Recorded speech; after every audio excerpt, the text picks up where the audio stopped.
오늘 본 말씀 요한복음 6장 66절로 71절에 있는 말씀을 가지고 너희도 가려느냐라는 제목으로 말씀을 전합니다.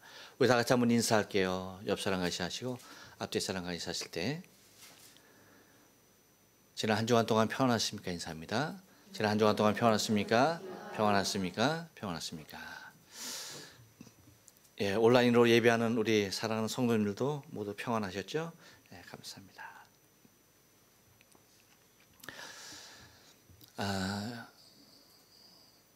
얼굴이 하얀 게 예뻐요. 웃으라고 하는 얘기인데 웃지도 않고 웃는 모습도 안 보이고 다 가려놨으니 그래요. 감사합니다. 신앙에는 여러 동기들이 있습니다. 그래서 우리가 신앙생활을 할 때에 신앙생활을 하게 되어지는 여러 가지 이유들이 있다는 말이죠. 또 그것은 이 복음을 전하는 자들의 모습에 따라서도 그 사람의 신앙의 동기가 바뀌어지는 것을 우리는 바라보게 되어져요. 그래서 우리가 신앙생활을 하면서 누군가에게 복음을 전하고 전도할 때에 사실은 굉장히 중요한 때며 그때에 분명하게 신앙을 가져야 할 이유를 제시하지 아니하면 신앙생활을 그릇된 동기에서 출발하게 되어지는 일들이 왕왕 존재하게 된다는 겁니다. 그래서 한편으로 따지면 사람들이 쉽게 교회에 오게 하기 위하여서 좋은 말을 많이 하는 경우가 있어요. 그렇죠? 물론 나쁜 말 하라는 얘기가 아니죠. 근데 좋은 말이라는 것이 어떤 좋은 말이에요? 곧 어떤 마음의 부담감 갖지 아니하고 올 수 있게끔 가벼운 마음으로 오게 하기 위하여서 전도하는 일들을 우리가 바라봐요. 그래서 우리 같이 교회 가자라고 얘기할 수도 있고요. 그렇죠? 그리고 누군가가 아프면 교회 가서 예배하고 목사님께 기도받으면 병을 나을 수 있어. 그렇죠? 그렇게 얘기도 하기도 합니다. 또 굉장히 좌절 가운데 있는 사람들에게는 교회 가서 많은 사람들 만나면 굉장히 용기도 얻고 좋은 교제가 되고 좋아. 교회 다니는 사람들 다 착하고 좋아. 라고 그렇게 얘기도 하고 사업에 실패한 사람들에게는 절망 중에 있는 것 아닙니까? 그들에게는 또 어떻게도 얘기합니까? 신앙생활 잘하게 되면 반드시 성공하게 될 수 있어.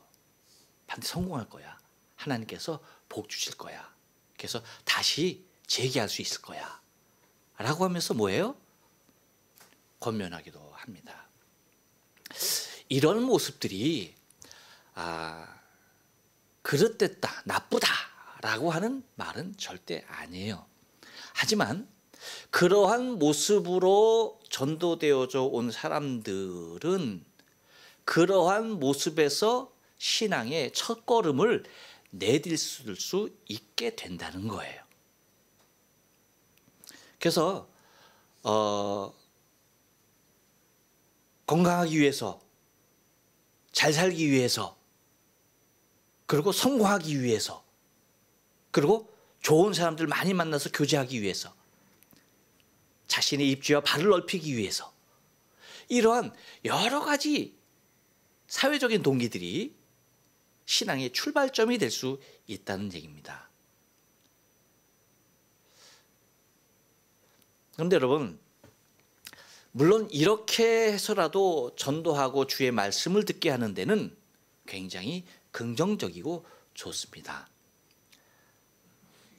그렇지만 또 한편 우리가 우리의 신앙의 온전한 모습을 좀 바라보고 확실한 모습을 우리가 얻고 무엇이 옳은가에 대한 무엇이 정말 타다시한 것인가에 대한 모습을 우리가 검증하기 위해서는 오직 뭐예요?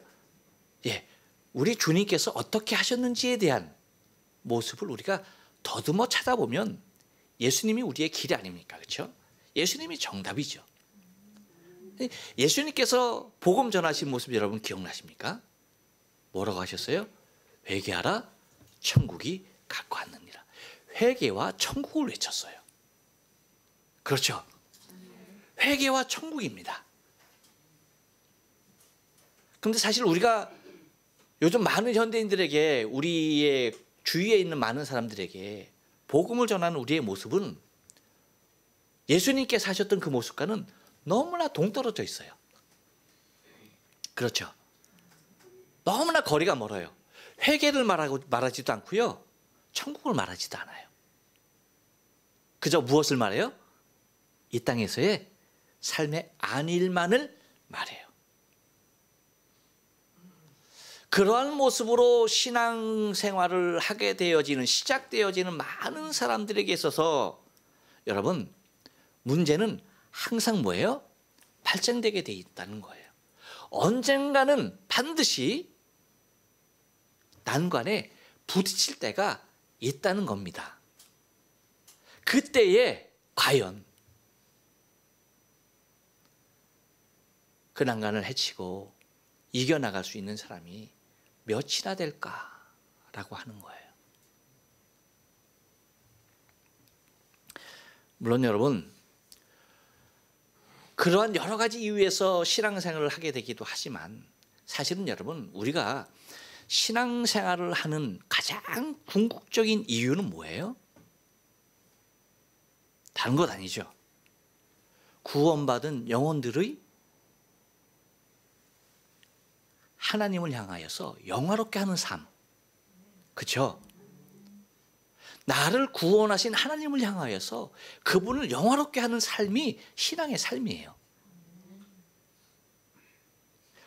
전능자를 통하여서, 나를 구원하신 분을 통하여서 내가 영화롭게 사는 삶이 신앙의 모습이 아니라는 거예요. 근데 우리는 구원도 받고 나도 영화롭게 하고 그 모습으로 치우쳐 있다는 거죠. 하지만 여러분, 신앙의 본질은, 구원받은 자들은 주님께서 나를 부르시는 그 순간까지 나를 구원하신 그분을 향하여서 그분을 영원토록 기뻐하고 즐거워하며 그분을 영화롭게 하는 삶이 신앙의 본질이라는 사실이에요. 절대 나 자신을 위한 삶이 아니라는 거예요.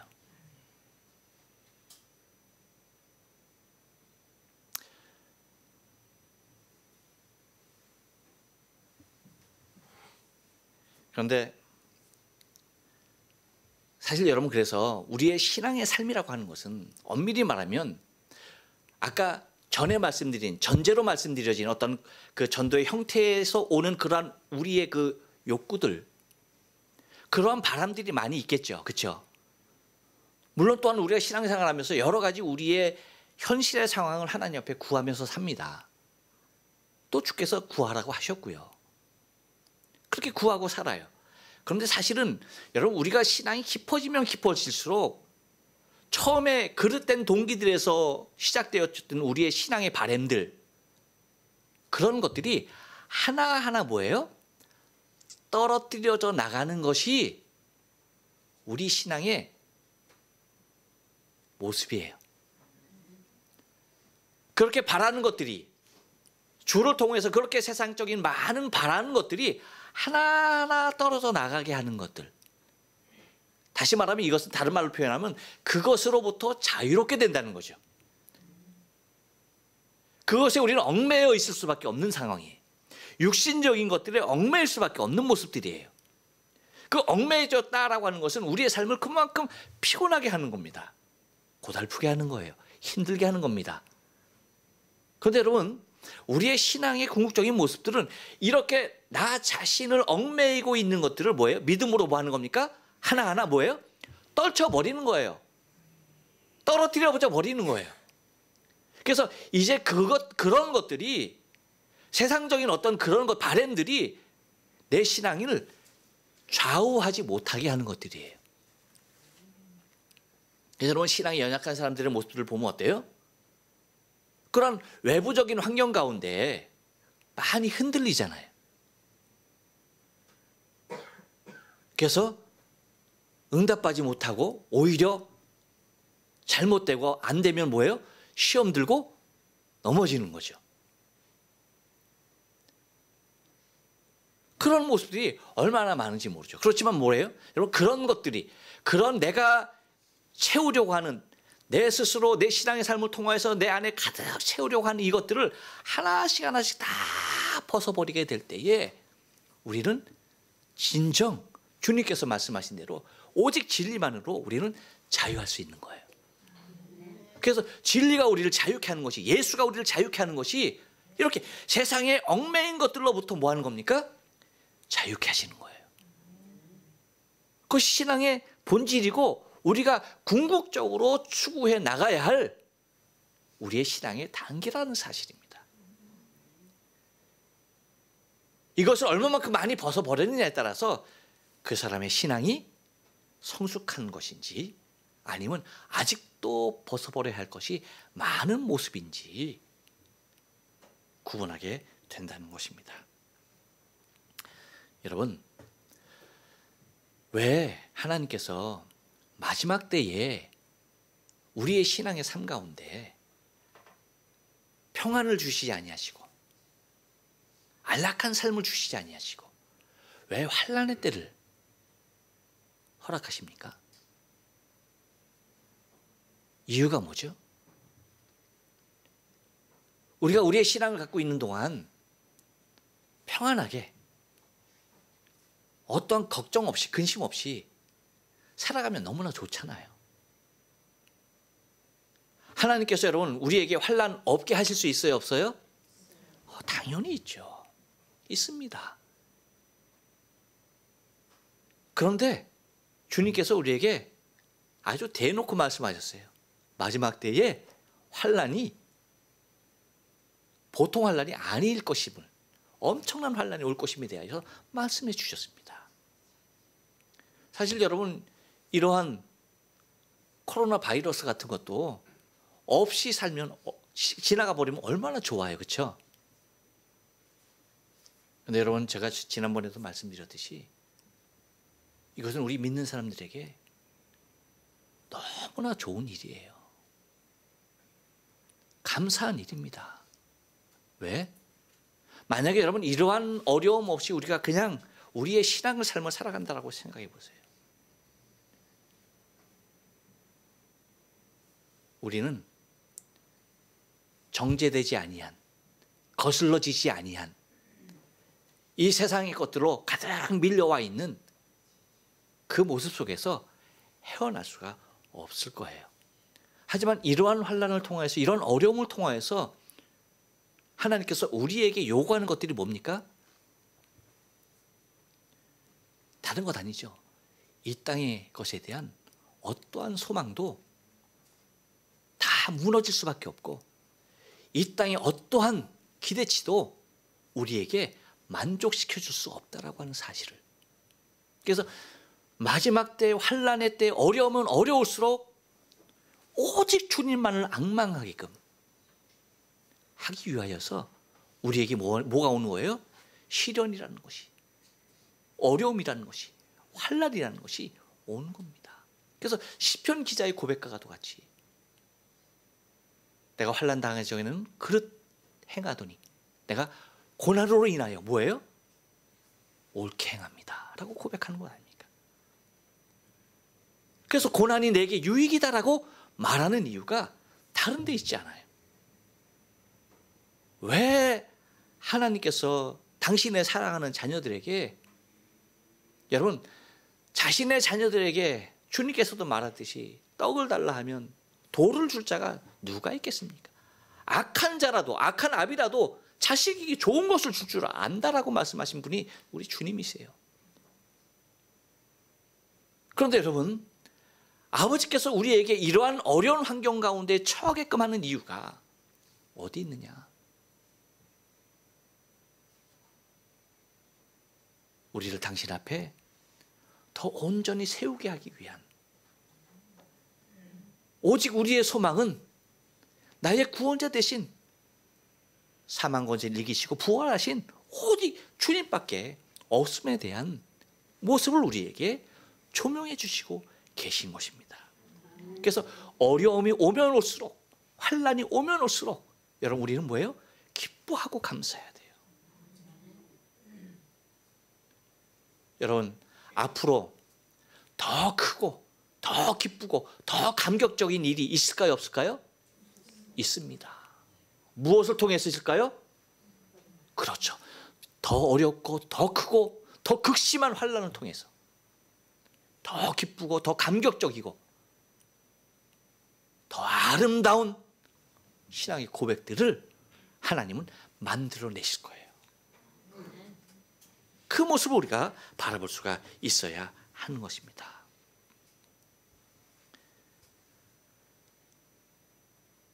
오늘 본 말씀은요, 예수님께서 당신의 사역이 오늘 이 본문을 기점으로 해서 사역 형태가 바뀌어지는 모습을 그려주고 있어요. 뭐냐면 대중사역, 군중사역에서 이제는 그 군중사역이 아닌 특정 그룹과 1:1 사역으로 집중해 가시는 모습을 이제 우리는 성경을 통하여 발견하게 될 거예요. 그 이유는 오늘 본문이 잘 그려내고 있는 것을 바라볼 수가 있습니다. 곧 예수님을 따랐던 많은 제자들이 예수님을 떠나게 되고 다시는 예수님을 쫓지 아니하는 이 사건을 계기로 해서 예수님은 이제 더 이상 군중을 대상으로 사역하지 아니하시고 아까 말씀드렸듯이 특정한 그룹들이나 그리고 개인들을 위주로 해서 찾아다니시면서 당신의 복음의 사역을 이루고 계시는 것을 우리는 바라보게 됩니다. 그래서 수없이 많은 군중들이 왔지만 예수에게 실망하고 뒤돌아서서 떠나가는 그 제자들을 바라보면서 주님께서 안타까워하시면서 12 제자에게 묻죠. 뭐라고 묻습니까? 너희도 가려느냐? 한번 따라서 합니다. 너희도 가려느냐? 너희도 가려느냐라고 물으시면서 당신의 사역의 방향을 전환해 가시는 모습을 우리는 바라보게 됩니다. 그래서 여러분 오늘은 본문을 중심으로 해서 너희도 가려느냐 이 제목을 가지고 한번 상고하기를 원하는데요. 제자들이 많은 제자들하고 얘기하고 있는데 이 많은 제자들이 그러니까 12 제자를 제외한 또 많은 제자들입니다. 그 제자들이 언제 예수를 떠나게 됐는가라고 하는 겁니다. 언제 예수를 떠나게 됐습니까? 한번 따라서 합니다. 자신이 갖고 있던 기대가 깨졌을 때입니다. 예, 여러분 66절입니다. 이러므로 제자 중 많이 물러가고 다시 그와 함께 다니지 아니하더라. 여러분은 예수로 기대하는 것이 무엇입니까? 우리 주님으로부터 기대하고 있는 것이 무엇입니까? 아까 서두에 말씀드린 대로 여러분 건강입니까? 예수님은 건강케 하십니다. 할렐루야. 예. 우리가 예수 앞에 갖고 있는 기대가 나의 건강이라고 한다면 주님은 나를 건강케 하실 거예요. 그런데 여러분 기억해야 할 것은 건강하지 못했을 때는 주께서 나를 건강케 하실 것으로 믿고 주를 따르는데요.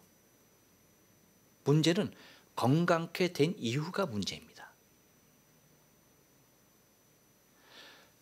건강 때문에 건강으로 주님을 기대하는 사람들은요. 건강해지면 주님을 떠나는 경우들이 많아요. 제가 목회하면서 수없이 경험합니다. 아플 때는 절박합니다. 간절해요.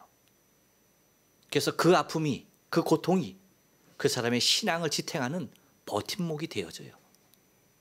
근데 문제는 주께서 정말 긍휼과 자비를 베푸셔서 회복시키시고 건강을 주시는 거예요. 건강해진 이후의 모습은 여러분 어떠해지는지 아십니까? 사람은 달라져요. 이런 비유를 들어서 죄송한데 우리 흔히 그러죠. 사람이 화장실 갈 때 마음과 나올 때 마음이 다르다. 그럼 달라야 정상이죠. 그렇죠? 화장실 갈 때 들어갔던 거하고 나올 때하고 똑같은 뭐예요? 그거 변비입니다. 달라야죠. 다를 수밖에 없는 것입니다. 예수로 인한 나의 기대가 건강이라고 한다면 주님은 당연하게 건강하게 해주실 수 있어요. 하지만 그것이 나의 전부라고 한다면요, 떠날 수밖에 없다는 거예요. 혹시 예수로 말미암아서 기도하는 것이 여러분 관계의 회복입니까? 그럴 수 있죠. 여러분 주님 앞에 기대하는 것이 관계의 회복이면 주님께서 그 관계 회복해 주십니까? 안 해 주십니까? 해 주십니다. 관계 회복해 주십니다. 근데 문제는 뭐예요? 관계가 회복된 이유가 항상 문제가 되는 것입니다. 관계 회복이 예수를 의지하는 기준이 될 때에 그것이 해결되면 뭐 하는 거예요? 또 떠날 수밖에 없게 된다는 것입니다. 또 하나 여러분, 예수로 기대하는 것이 나의 욕망입니까?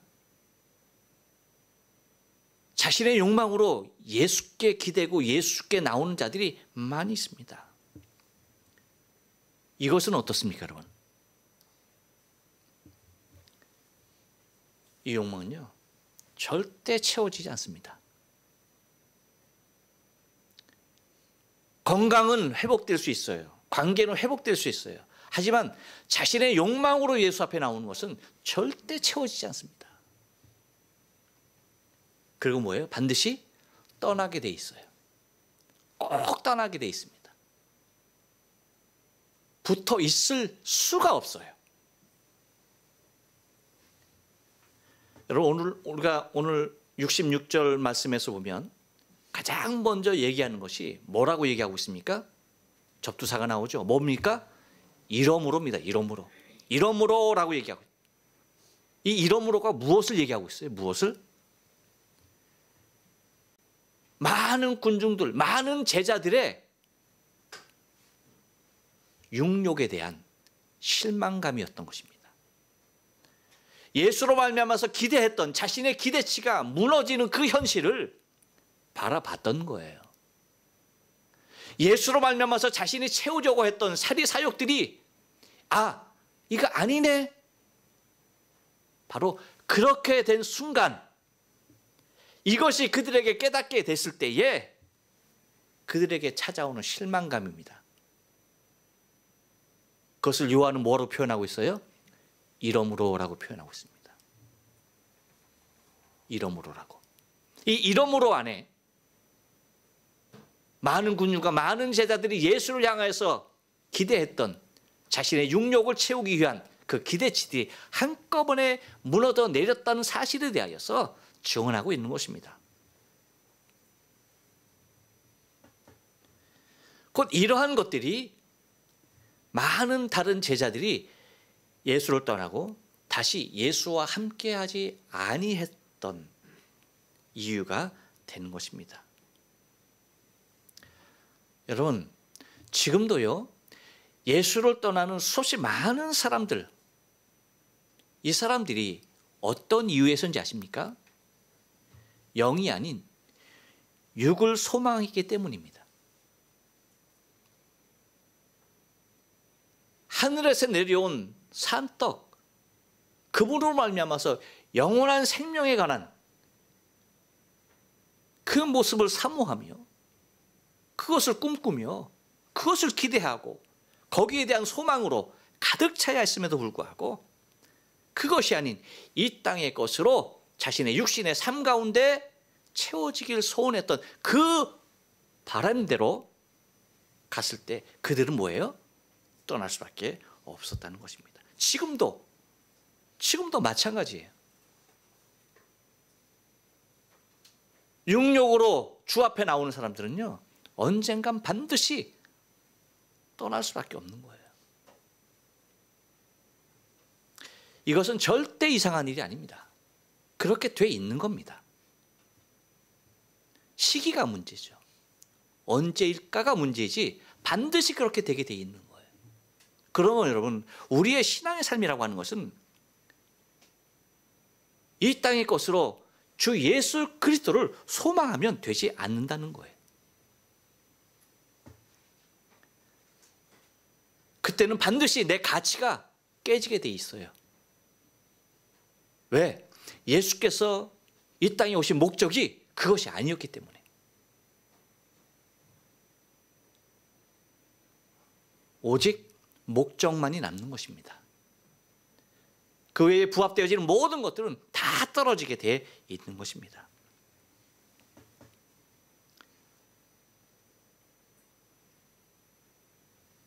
하지만 우리가 기억해야 할 것은 아직도 이 땅에는요, 성도의 육욕을 충족시키는 많은 교회들이 있다는 사실입니다. 그리고 거기에 소망을 가진 사람들은 그곳으로 몰리는 성도 또한 지금도 존재한다는 거예요.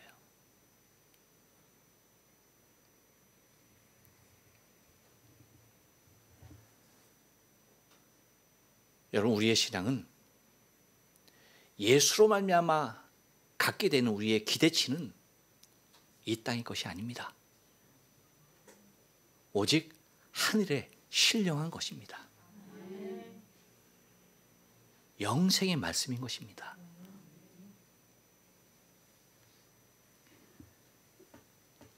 그 떠나가는 무리를 향해서 안타까워하시면서 예수님께서 12제자에게 너희도 가려느냐?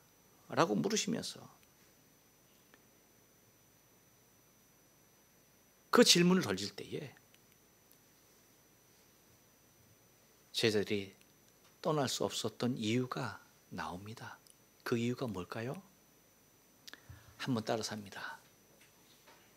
영생의 말씀입니다. 68절입니다. 시몬 베드로가 이렇게 얘기했죠. 다시 한번 다 같이 읽어볼까요? 시작. 시몬 베드로가 대답하되 주여 영생의 말씀이 계심에 우리가 네게로 가오리까. 무슨 말입니까? 이 세상의 것이 아니라는 것입니다. 베드로가 예수를 떠날 수 없었던 이유가 뭐예요? 12제자가 예수를 떠날 수 없었던 이유가 뭐예요?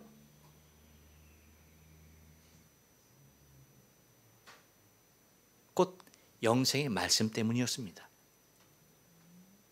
주여 영생의 말씀이 계심에 우리가 네게로 가오리까. 다시 말하면 하늘에 신령한 것입니다. 하늘에 신령한 것이 우리의 신앙을 붙들어 맬 수 있는 가장 중요한 모습이 되는 거예요. 하늘로서 내려온 산떡, 이 생명의 떡이야말로 여러분, 우리가 이 땅에 신앙을 가져야 할 근거가 되는 것입니다. 그래서 우리는 무엇보다도 우리가 간절히 사모하고 무엇보다도 우리의 중심에 가득가득 채워야 할 것은 영생의 말씀이에요. 주의 말씀입니다. 주의 진리로 내 심령 가운데 가득가득 채워야만 한다는 것입니다. 이 영생의 말씀이 우리 신앙의 근거가 되는 것뿐만 아니라 곧 이 영생의 말씀은 육이 잘 되기 위한 말씀이 결코 아니라는 것입니다. 혹시 여러분 정말 신앙생활 제대로 하는데 세상의 일들이 술술 잘 풀리고 너무나 잘 되더라,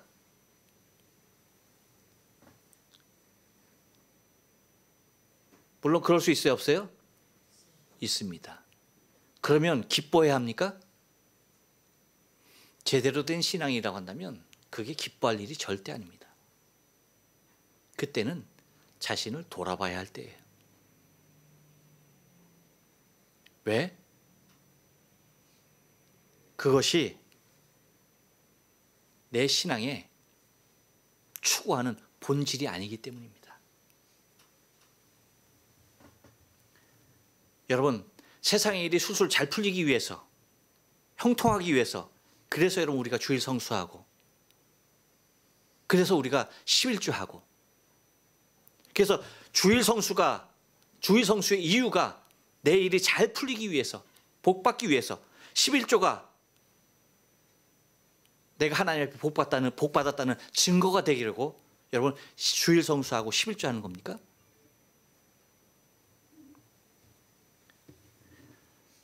기억해야 합니다. 주일 성수와 11조는 복을 받기 위한 것이 아니에요.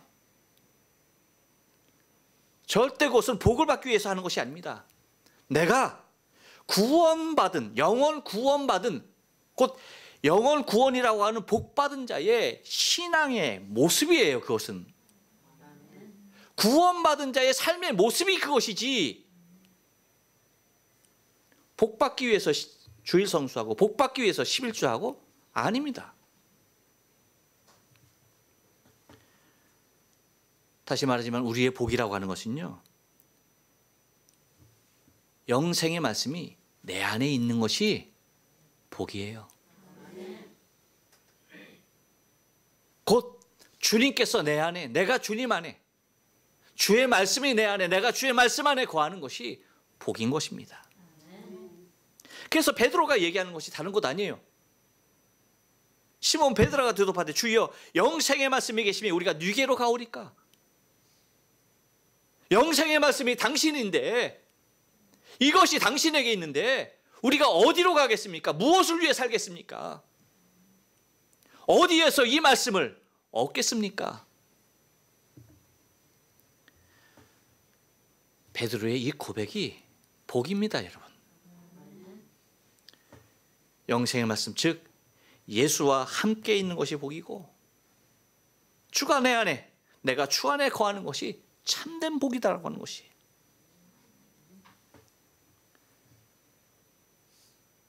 그럼에도 우리는 자꾸 어디론가 가려고 합니다. 여러분, 그럼에도 불구하고 사단은, 마귀는요, 주여 영생의 말씀이 여기 있으면 우리가 누게로 가오리까 이렇게 고백하는 제자들을 그 고백대로 내버려 두지 않아요. 그럼에도 불구하고 뭐예요? 자신의 자리로 끌고 가려고 하는 사단의 괴계는 끊이지 않는 거예요.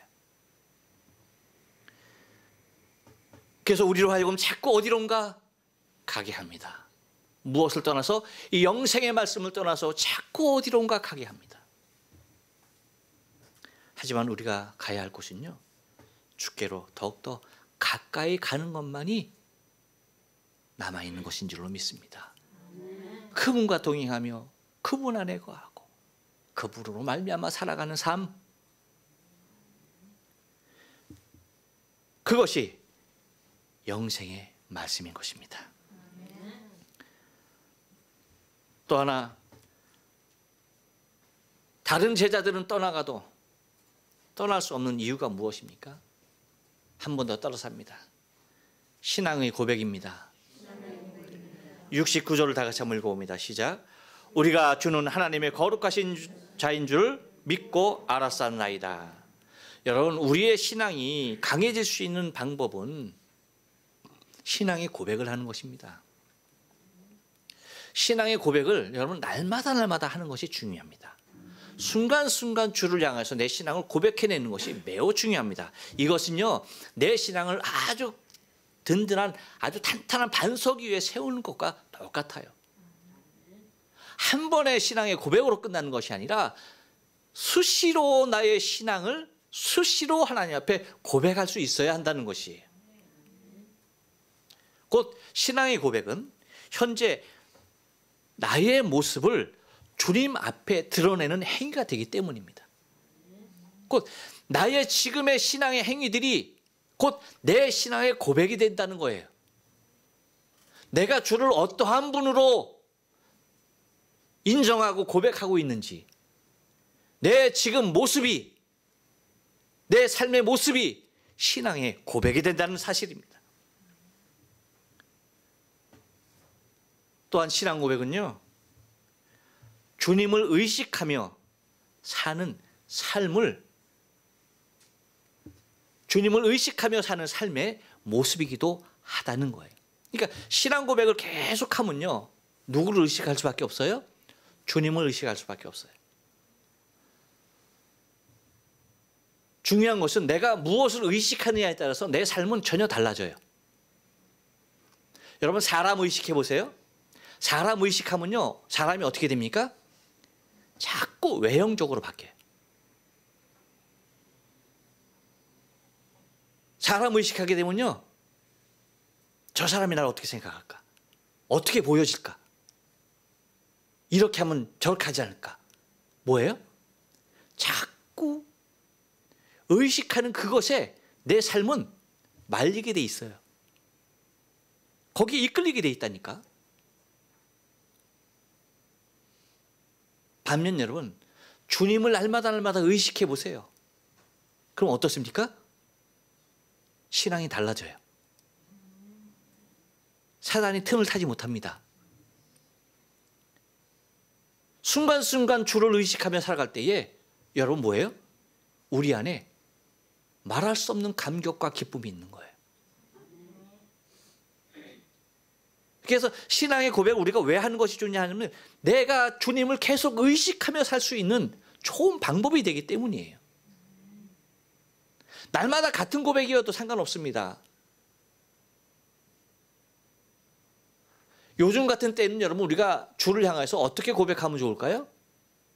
주는 나의 생명의 주관자이십니다. 할렐루야. 아멘. 그렇죠. 그렇게 신앙 고백하는 거예요. 코로나가 내 생명의 주관자가 아니라 하나님이 나의 생명의 주관자이십니다. 그렇게 순간순간 고백하는 거예요. 그것이 여러분 신앙의 고백입니다.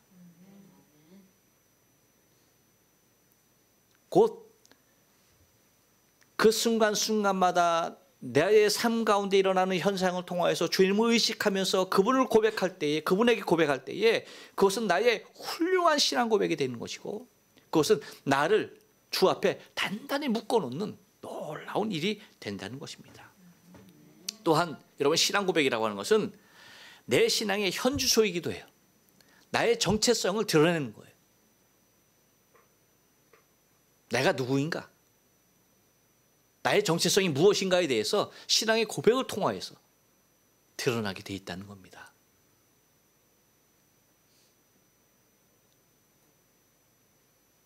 여러분, 하나님은 나의 모든 것입니다 하면은 뭐예요? 그분이 너무나 간절한 거죠. 그래서 당신이 나의 모든 것을 채우십니다. 그렇죠? 그러니까 나에게 부족한 것이 지금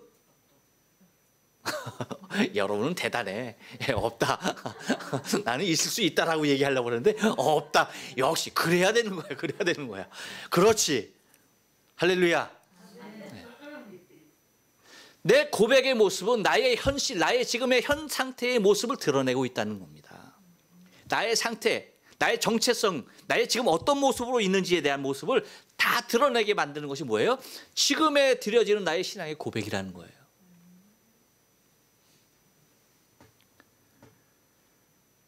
또한 날마다의 자신의 삶으로 나타나는 것이고, 또한 그렇게 나타나야 하는 것이 우리의 신앙의 고백이에요. 신앙의 고백은 여러분, 어떠한 계기가 주어졌을 때 한 번 나오는 것이 신앙의 고백이 아닙니다. 신앙의 고백의 중요성 가운데 하나는 뭐냐면 연속성이에요. 계속해서 신앙의 고백이 되어져야 돼요.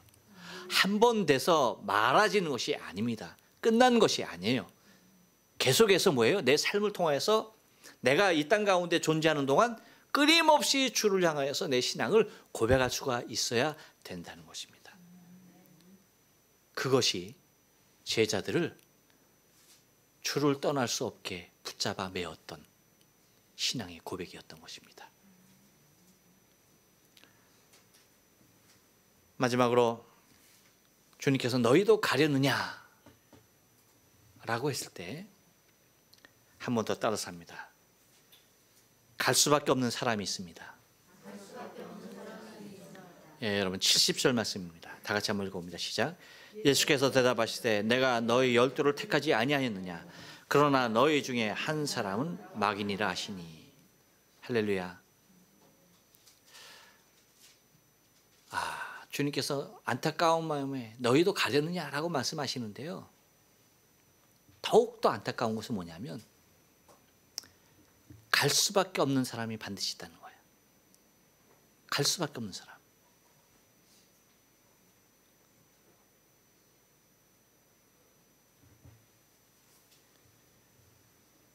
이 갈 수밖에 없는 사람은요, 누구냐라고 할 때에 주님이 분명하게 단호하게 말씀하십니다. 마귀입니다. 마귀. 마귀는 갈 수밖에 없어요. 떠날 수밖에 없어요.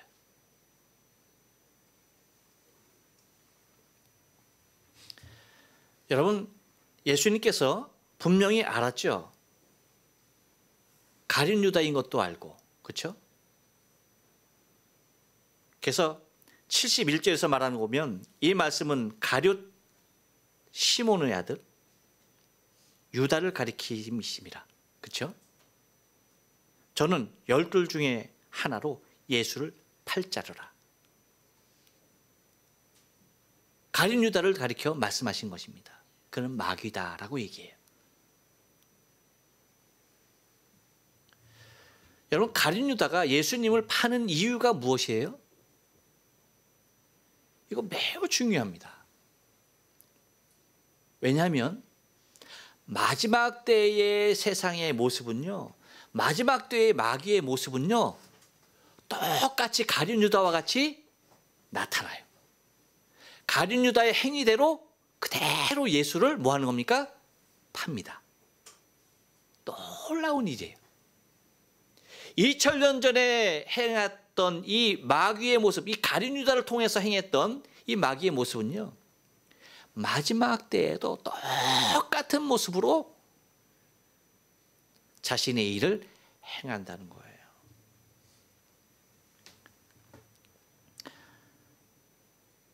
여러분, 기억해야 할 것이 있습니다. 가룟 유다가 이렇게 예수를 파는 이유는 다른 것이 아니어서요, 마리아가 예수님의 발에 향유를 붓고 귀한 나들을 붓고 뭐 하는 겁니까? 자신의 머리칼로 예수님의 발을 닦는 거예요. 그럴 때 가룟 유다가 하는 말이 왜 이걸 허비하느냐. 이것을 팔아서 300데나리온이라고 하는, 그러니까 한 장정이 1년 동안 열심히 번 돈이죠. 쓰지 않고 번 돈이죠. 그만큼 큰 돈이죠. 그런 돈을 뭐예요? 이것을 300데나리온에 팔아서 가난한 자들에게 나누어 줄 수 있지 않겠느냐라고 하는 것입니다. 여러분, 분명하게 기억해야 합니다. 가난한 자는요, 구제의 대상이지 절대 정의가 될 수 없어요. 무슨 얘기인지 아세요? 새겨 들으세요. 새겨 들으세요. 가난한 자는 구제의 대상이에요. 절대 그들이 기준과 정의가 될 수 없다는 거예요. 근데 사단은요, 그것이 정의가 되고요, 그것이 기준이 되게 해요. 무섭습니다. 그래서 가룟 유다가 마귀인데 그의 정의는 뭐예요? 가난한 자의 이름으로 나타났어요. 누구의 이름으로? 예수의 이름으로? 아니에요. 예수의 이름이 아니에요. 누구의 이름으로? 가난한 자의 이름으로. 가난한 자의 이름으로 자신의 정의가 드러나고 있다는 거예요. 그래서 여러분 요한복음 12장 4절, 5절, 6절 말씀을 제가 준비했는데 한번 다 같이 한번 읽어볼까요? 시작. 제자 중 하나로서 예수를 잡아줄 가룟 유다가 말하되 이 향유를 어찌하여 300데나리온을 팔아 가난한 자들에게 주지 아니하냐 하니 이렇게 말하면 가난한 자들을 생각함이 아니요 뭐예요? 저는 도적이라 돈깨를 맞고 거기 넣은 것을 훔쳐 가미로라. 자, 가난한 자를 생각함이 아니다라고 주님이 분명히 말했습니다. 그러니까 근데 가룟 유다는 누구의 이름으로 얘기하는 거예요? 가난한 자의 이름으로. 하지만 주님은 뭐라고 얘기하는 거예요? 가난한 자를 위함이다, 위함이 아니다? 위함이 아니다. 그들의 이름을 뭐 하는 거예요? 도용하는 것 뿐입니다. 이것은요, 마지막 때에 나타날 사단의 전략과 똑같은 거예요. 마지막 때에도 사단의 전략이 이렇게 나타나요. 2000년 전에 나타났던 이 모습 그대로 이제 마지막 때에도 사단은 이 전략을 사용하게 된다는 것입니다. 여러분, 제가 오늘 주보에 글을 실었는데 한번 주보 한번 보시겠어요? 제가 바랍니다라는 제목으로 글을 올렸어요. 한번 제가 읽어볼게요. 이루지 못할 일, 아니 되어서는 안 될 일들을 꿈꾸며 잠들지 않게 하소서. 할 수 없는 일, 아니 일어나면 되지 않는 일들을 기대하며 눈뜨지 않게 하소서. 약자의 이름, 소수의 옹호, 빈곤한 자의 명예로 주님의 뜻을 넘어서지 않게 하소서. 오직 내 안에 주의 자비와 긍휼이 넘쳐 흐르게 하소서.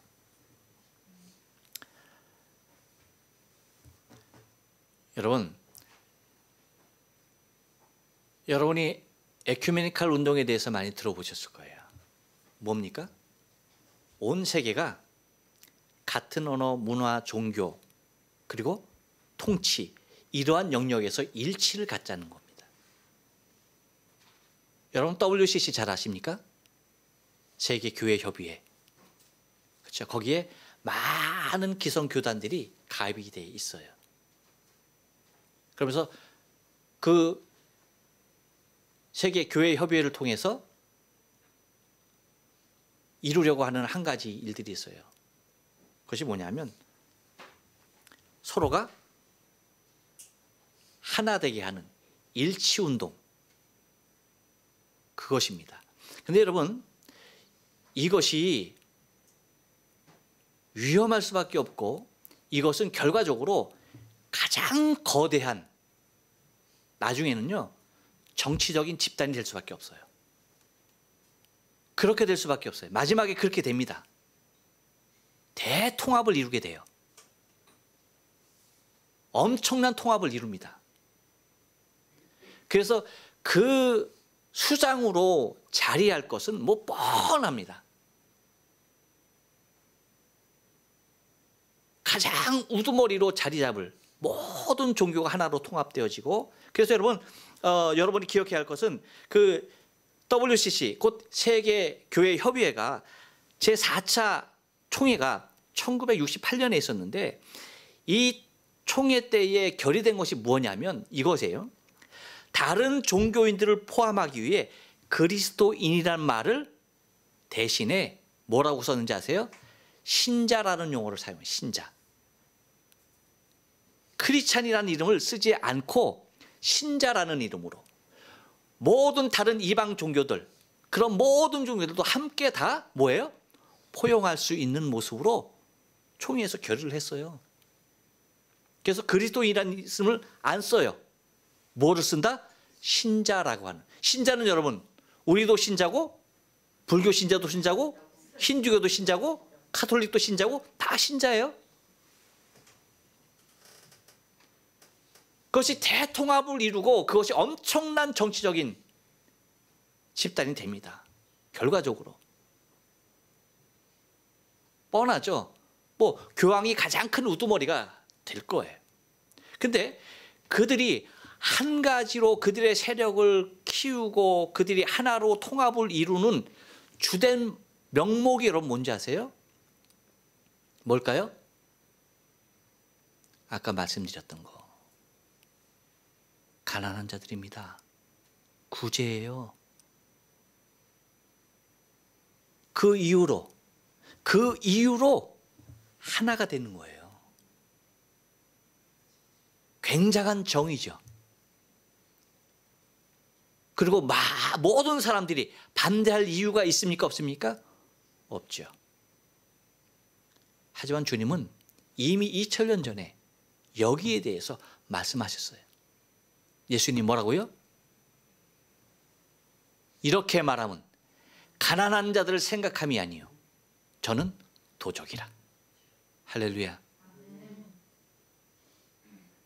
가난한 자들을 이름하고 약한 자의 이름으로, 그리고 소수자, 알잖아요 여러분, 성소수자, 그들을 굉장히 옹호하고 있는 그런 모습들 있잖아요.